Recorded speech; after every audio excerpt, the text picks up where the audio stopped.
तो बच्चों आज सबसे पहले हम पढ़ने वाले हैं पार्चुरेशन का प्रोसेस, पार्चुरेशन का मैकेनिज्म।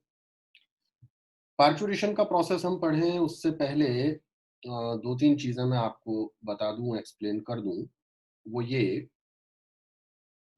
कि ह्यूमन का जो जेस्टेशन पीरियड है वो कितना होता है, आप लोगों को जानकारी होनी चाहिए।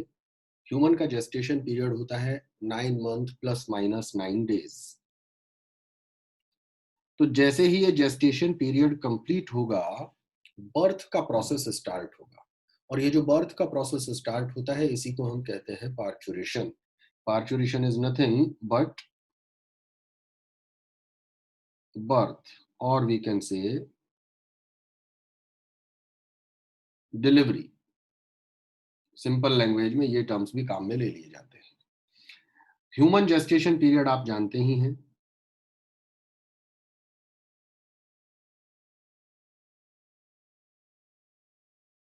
ह्यूमन जेस्टेशन पीरियड होता है 9 मंथ्स प्लस माइनस 9 डेज। ठीक है ना। अब पार्चुरेशन के प्रोसेस में 3 स्टेजेस हैं बच्चों। पहला है स्टेज ऑफ डायलेशन, दूसरा है स्टेज ऑफ एक्सपल्शन और तीसरा है stage of after birth. 3 distinct stages हैं। हम इन तीनों स्टेजेस के बारे में जानेंगे, एक एक करके इन तीनों के बारे में हम पढ़ेंगे। तो अभी हमने एक डायग्राम ऊपर देखा था। इस डायग्राम को हम वापस वहीं पर लेकर चलते हैं जहां हम ये सारी की सारी चीजें पढ़ रहे हैं।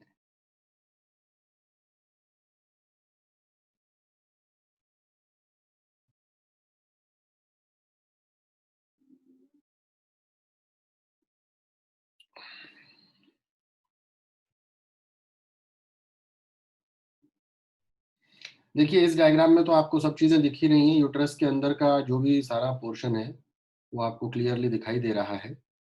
मैं इस डायग्राम को यहाँ से आगे वाले पेज पर लेके चलता हूँ, जिससे कि ये जो 3 स्टेजेस मैंने अभी आपके सामने बोली, ये 3 स्टेजेस जो मैंने आपको बताई, कौन कौन सी, stage of dilation, stage of expulsion and stage of after birth, इन तीनों के बारे में आपको डिटेल में चीजें पता चल सके।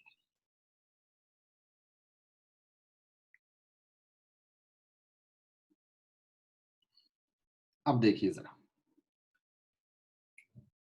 मैं 2-3 चीजें पहले मेंशन करूंगा, उसके बाद में इस डायग्राम पर आएंगे। सबसे पहले हम लेते हैं, सब ध्यान से समझेंगे एक एक पॉइंट को, स्टेज ऑफ डायलेशन। या स्टेज ऑफ डायलेशन से भी पहले मैं एक दो चीजें आपको और यहां पर मेंशन कर दूं। वो ये कि पार्चुरेशन का प्रोसेस जब स्टार्ट होता है तो उसे हम कहते हैं फीटल इजेक्शन रिफ्लेक्स। मतलब फीटस बॉडी से बाहर निकलेगा तो वो एक रिफ्लेक्स मैकेनिज्म है। तो ये जो फीटल इजेक्शन रिफ्लेक्स है ये कौन जनरेट करता है, सबसे पहला क्वेश्चन ये पूछा जाता है। तो ये मैं सबसे पहले मेंशन कर रहा हूं, after completion of gestation period,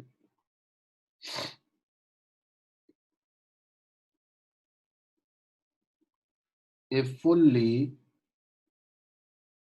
developed fetus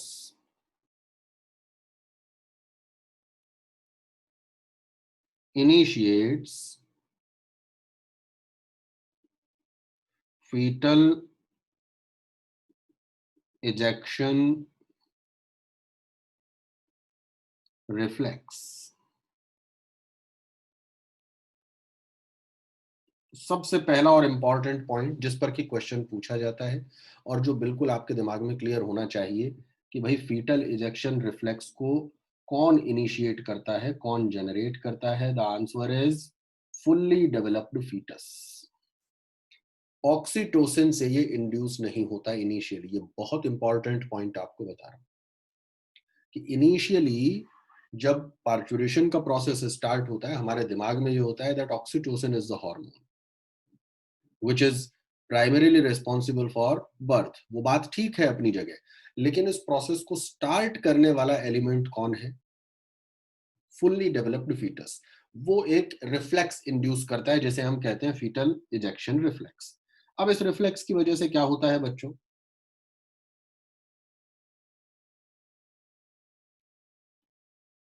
due to this reflex, mild contractions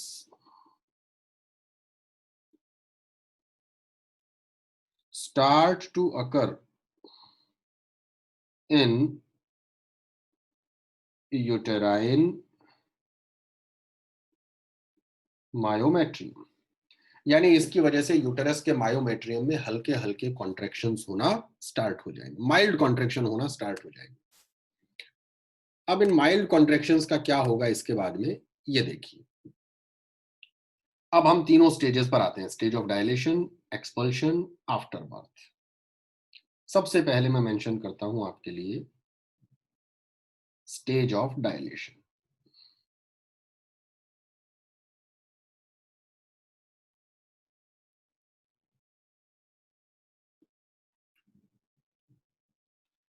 अब देखो, जैसा कि नाम से समझ में आ रहा है, फीटल इजेक्शन रिफ्लेक्स तो जनरेट हो ही चुका है। माइल्ड कॉन्ट्रैक्शन यूटेरस में मायोमेट्रियम की वजह से डेवलप होना या इंड्यूस होना स्टार्ट हो गए हैं। और इन माइल्ड कॉन्ट्रैक्शन की वजह से, अब इस डायग्राम को ध्यान में देखो, आप मुझे ये बताएं कि अगर यूटेरस में कॉन्ट्रैक्शन स्टार्ट हुए इस वक्त, तो ये जो रीजन दिखाई दे रहा है आपको सर्विक्स का, this is nothing but cervix. तो ये सर्विक्स डायलेट होगा कि नहीं होगा, बताओ जरा। ऊपर से प्रेशर आ रहा है, प्रेशर एक्सर्ट हो रहा है, what will happen to cervix?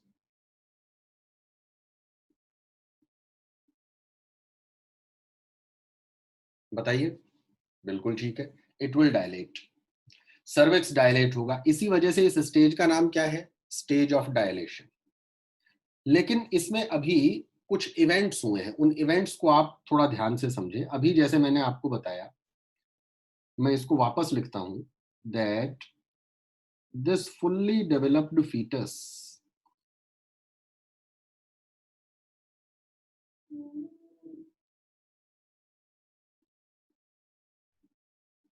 इस फुल्ली डेवलप्ड फीटस ने क्या किया?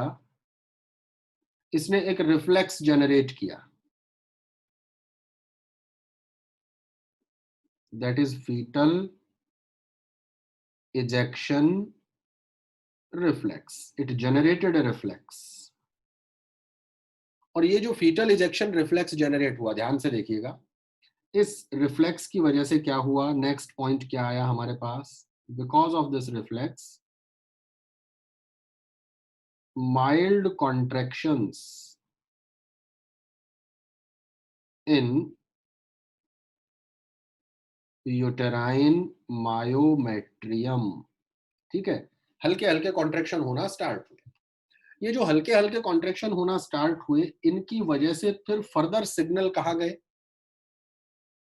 इनकी वजह से फर्दर सिग्नल गए पोस्टीरियर पिट्यूटरी ग्लैंड पर। नाउ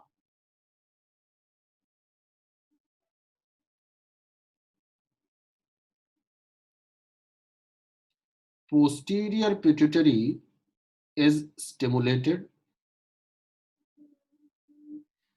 और जब पोस्टीरियर पिट्यूटरी स्टिमुलेट होगा बच्चों, तो पोस्टीरियर पिट्यूटरी से एक हार्मोन रिलीज होगा,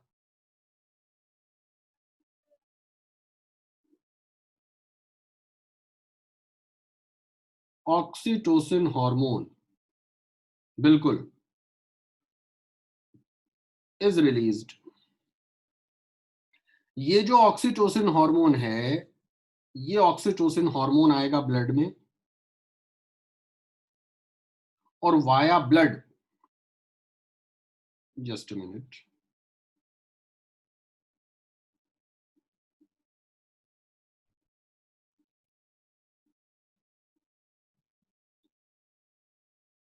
वाया ब्लड, अब ये ऑक्सीटोसिन जो है, ये आएगा यूटेरस पे।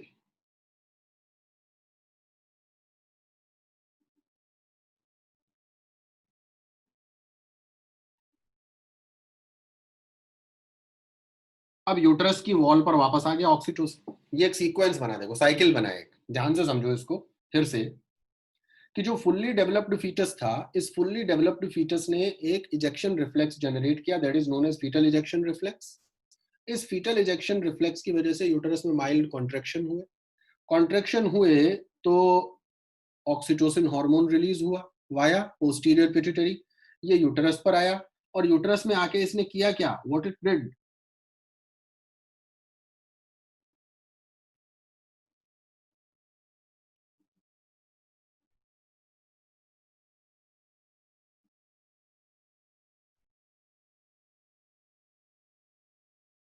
It again caused contraction in myometrium. तो अब ये साइकिल शुरू हो गया, अब फिर से मायोमेट्रियम में कॉन्ट्रैक्शन होगा, मायोमेट्रियम में कॉन्ट्रैक्शन होगा तो फिर ऑक्सीटोसिन रिलीज होगा, फिर ऑक्सीटोसिन की क्वांटिटी ब्लड में बढ़ेगी, और धीरे धीरे क्या होगा, ग्रेजुअली, ये इस पूरा प्रोसेस जो है इसको हम कहते हैं बच्चों पॉजिटिव फीडबैक, ये पॉजिटिव फीडबैक मैकेनिज्म चल रहा है।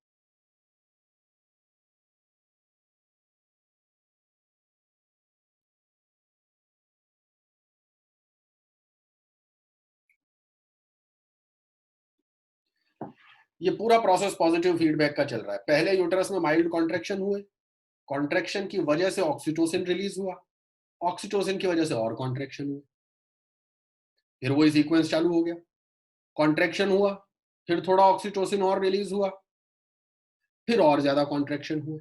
आपको बात समझ में आ रही है? धीरे धीरे ऑक्सीटोसिन का कंसंट्रेशन, ऑक्सीटोसिन का टाइटर ब्लड में बढ़ने लग गया। तो late me write it down like this, that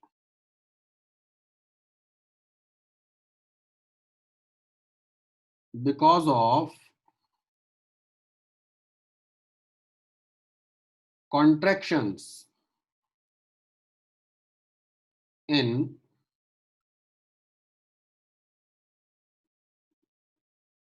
uterine myometrium,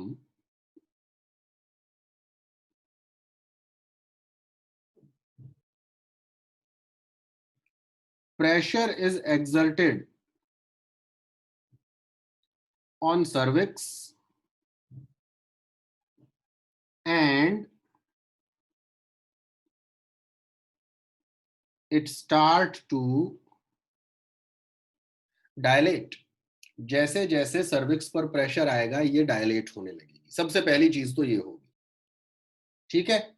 अब केवल डायलेशन से ही कुछ नहीं होगा, डायलेट होते होते अभी प्रेशर और बढ़ रहा है। अब आप देखो अंदर, आप इसको मान के चलो बैलून है, गुब्बारा है पानी से भरा हुआ, आप तो ये मान के चले। अब यूटेरस में अगर प्रेशर आ रहा है, कॉन्टिन्यूअसली प्रेशर डेवलप हो रहा है यूटेरस में, कॉन्टिन्यूअसली, तो ये जो बाहर की तरफ आपको मेम्ब्रेन दिख रहे हैं, ये मेम्ब्रेन भी फट जाएंगे। बोलो, फटेंगे कि नहीं? रप्चर होंगे ना मेम्ब्रेन ये। तो अगला काम क्या हुआ देखना जरा यहां, इस कॉन्टिन्यूअस प्रेशर की वजह से ये जो तीन मेम्ब्रेन आपको दिख रहे हैं, अंदर की तरफ एमनियन, एमनियन के बाहर कॉरियन, और उसके बाहर डेसिडुआ कैप्सुलरिस, ये सब रप्चर हो गए। तो late me write it down, extra embryonic membranes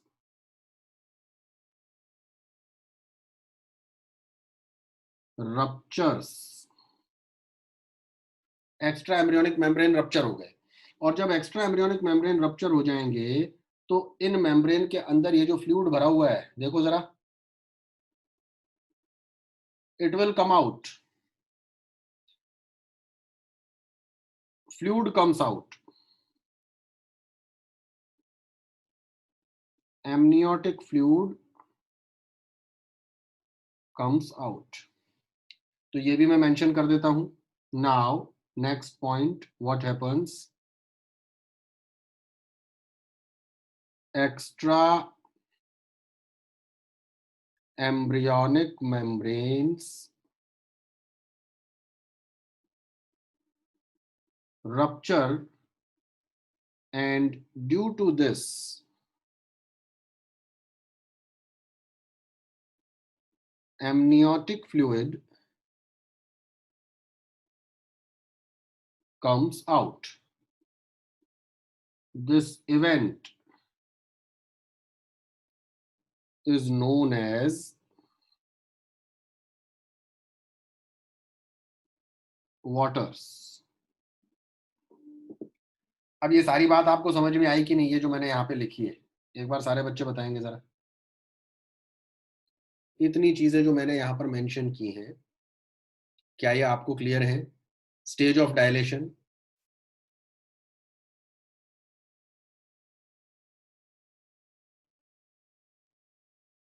very good. Stage of dilation अगर आपको क्लियर है तो अब हम दूसरे पर चलते हैं। दूसरा जो स्टेज है हमारा, जस्ट अ मिनट, इसके तुरंत बाद जो दूसरा स्टेज हमारा आएगा उसे हम कहेंगे stage of expulsion.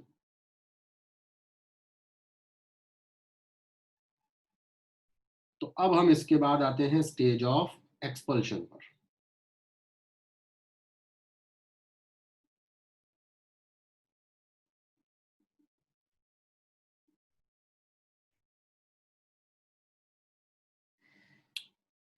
Wait,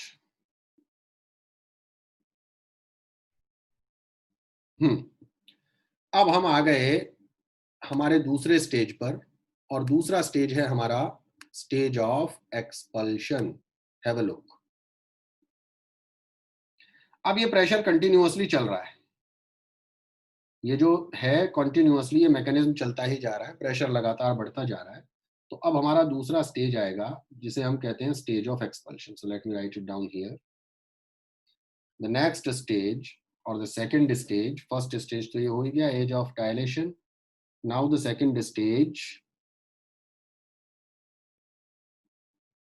stage of expulsion. Stage of expulsion में क्या होगा देखो जरा।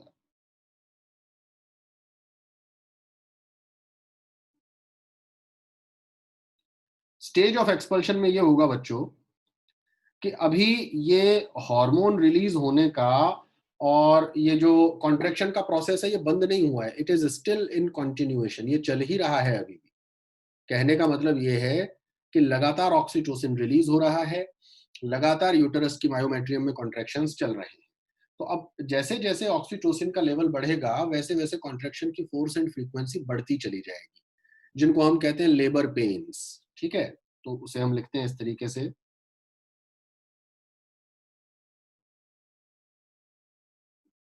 level of oxytocin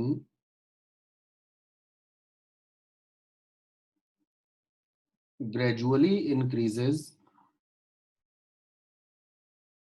in the blood, and because of this, due to this, force and frequency, force as well as frequency of uterine contractions also increases, जिनको हम कहते हैं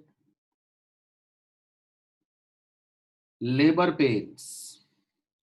और जब कंटिन्यूअसली ये लेबर पेन चलते ही रहेंगे तो ये जो आपको अंदर दिखाई दे रहा है fetus, ultimately it will come out of the birth canal. ये जो सर्विक्स वाला हिस्सा है और वेजाइना है, इन दोनों को मिलाकर क्या कहते हैं बच्चों? Birth canal. बर्थ कैनाल से होकर ये बाहर निकल आएगा। सो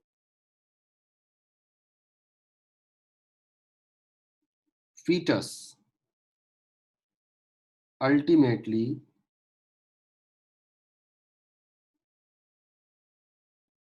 comes out of the body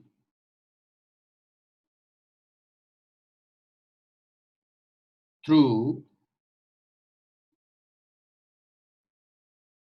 birth canal, and this process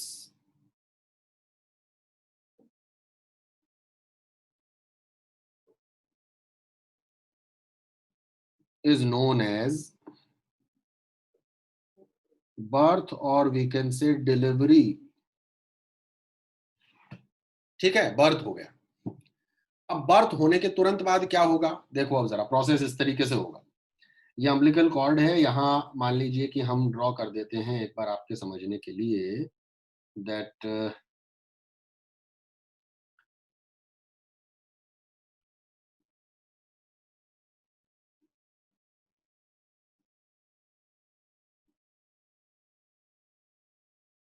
ठीक है, this is baby for example. तो ये अम्बिलिकल कॉर्ड से कनेक्टेड है। तो सबसे पहले क्या किया, बर्थ के तुरंत बाद पहला काम क्या किया जाएगा, इमीडिएटली यहां से अम्बिलिकल कॉर्ड को काट दिया जाएगा। As soon as the process of delivery or birth is completed, umbilical cord is cut. So,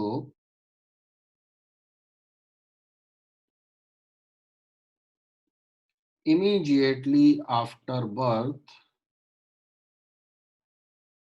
the umbilical cord is cut.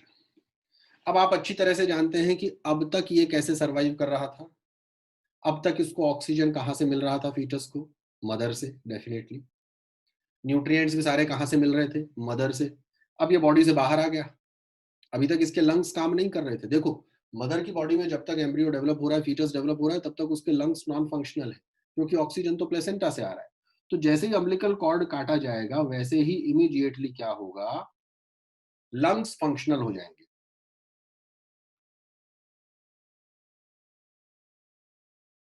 Pulmonary respiration is initiated in the newborn। तो ये हो गया हमारा स्टेज ऑफ एक्सपल्शन। इसमें भी किसी को कोई प्रॉब्लम नहीं है मेरे ख्याल से, क्लियर है भाई? रिप्लाई करो बेटा, वेरी गुड।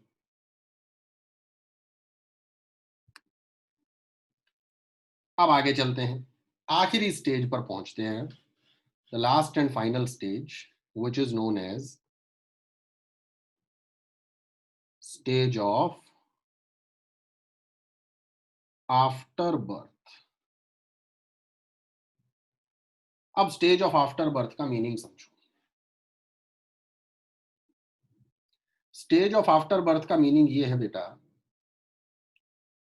कि अब वो फीटस जो है वो तो बाहर निकल गया, वो तो बॉडी से बाहर आ गया, लेकिन अभी ये जो दिखाई दे रहा है प्लेसेंटा, ये प्लेसेंटा तो अभी यहीं पर है। फीटस बाहर निकल गया, अम्बिलिकल कॉर्ड को हमने काट दिया, ये सारी चीजें तो हमने कर ली।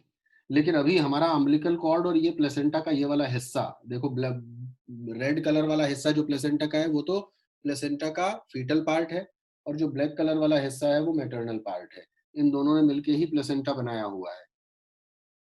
Collectively this entire structure is known as placenta. तो अब आफ्टर बर्थ में क्या होगा, पार्चुरेशन तो हो गया, बेबी बाहर आ गया बॉडी से। अब ये प्लेसेंटा टूट के अलग होगा और ये बॉडी से बाहर आएगा। So now in this stage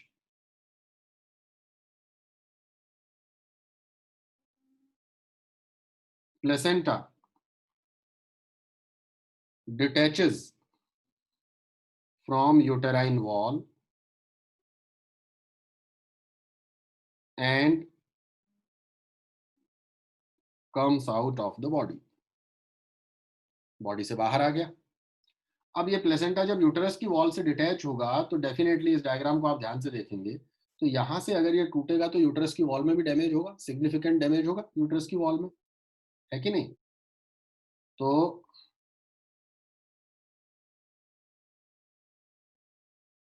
significant damage occurs in wall of uterus and the process of regeneration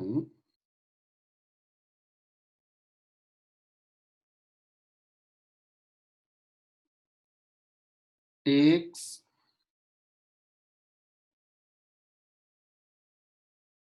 considerable time। Usually 30 days से 45 डेज तक का वक्त इसमें इस पूरे प्रोसेस में लग जाता है। तो मैं अब एक बार आपके लिए ये पूरा सेगमेंट रिपीट करता हूं।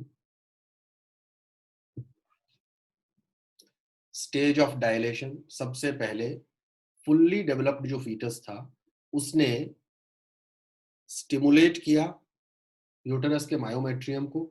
मायोमेट्रियम में माइल्ड कॉन्ट्रैक्शन हुए, माइल्ड कॉन्ट्रैक्शन की वजह से पोस्टीरियर पिट्यूटरी के पास में सिग्नल गया, वहां से ऑक्सीटोसिन रिलीज हुआ, ऑक्सीटोसिन यूटेरस पर फिर आया, एक्ट किया उसने, और फर्दर कॉन्ट्रैक्शंस एनहांस हुए, बढ़ गए।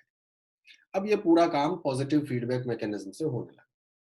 यूटेरस में जितना कॉन्ट्रैक्शन होगा उतना ही ज्यादा सिग्नल किसके पास जाएगा? पोस्टीरियर पिट्यूटरी के पास। और पोस्टीरियर पिट्यूटरी के पास जितना सिग्नल जाएगा उतना ही ऑक्सीटोसिन और रिलीज होगा। So that is how both these activities start to influence each other in positive manner. अब इस कंटिन्यूअस प्रेशर की वजह से सबसे पहले तो ये जो सर्विक्स वाला हिस्सा दिख रहा है ये डायलेट होने लगा, चौड़ा होने लगा, और फिर ये मेम्ब्रेन्स फट गए, रप्चर हो गए, जिसकी वजह से अंदर जो एमनियोटिक फ्लूइड भरा हुआ था वो बॉडी से बाहर आ गया। ठीक है जी, ये हमारा पहला काम हुआ जिसे हमने कहा स्टेज ऑफ डायलेशन। दूसरा है स्टेज ऑफ एक्सपल्शन। अब वो ऑक्सीटोसिन वाला प्रोसेस अभी चल ही रहा है, it is still in continuation. जब ऑक्सीटोसिन वाला प्रोसेस लगातार चल रहा है तो ऐसी कंडीशन में क्या होगा? फोर्स एंड फ्रीक्वेंसी बढ़ती जाएगी कॉन्ट्रैक्शन की। ये जो फोर्स और फ्रीक्वेंसी बढ़ेगा कॉन्ट्रैक्शन का, इसको हम क्या कहेंगे? Labour pains. और इन्हीं लेबर पेन्स की वजह से ultimately the baby will be delivered outside. बाहर आते ही अम्बिलिकल कॉर्ड को काट दिया जाएगा, इसमें पल्मोनरी ब्रीदिंग स्टार्ट हो जाएगी। That is a stage of expulsion. And the last stage is stage of after birth. इसमें यूटरस की वॉल से प्लेसेंटा टूट के बाहर आएगा। इसके बाहर आने की वजह से यूटरस की वॉल में सिग्निफिकेंट डैमेज होगा, कंसीडरेबल डैमेज होगा, और इस डैमेज को रेक्टिफाई करने में या रीजनरेट होने में 30 से 40 दिन, 45 दिन का वक्त लग जाता है। ठीक है, सो that is all about parturition. तो मेरे ख्याल से ये टॉपिक, ये पोर्शन आपको अच्छे से समझ में आ गया होगा, और किसी भी तरह का कोई कंफ्यूजन अब इस टॉपिक में नहीं रहना चाहिए। फिर भी अगर कोई डाउट इस पर्टिकुलर छोटे से टॉपिक में, पार्चुरेशन में आपको रहता है, तो अगला सेशन जब भी हम लेकर के आएंगे उसमें आप अपने डाउट्स भी पोस्ट कीजिएगा, तो उनको हम डिस्कस कर लेंगे। ठीक है ना? चलिए, ठीक है।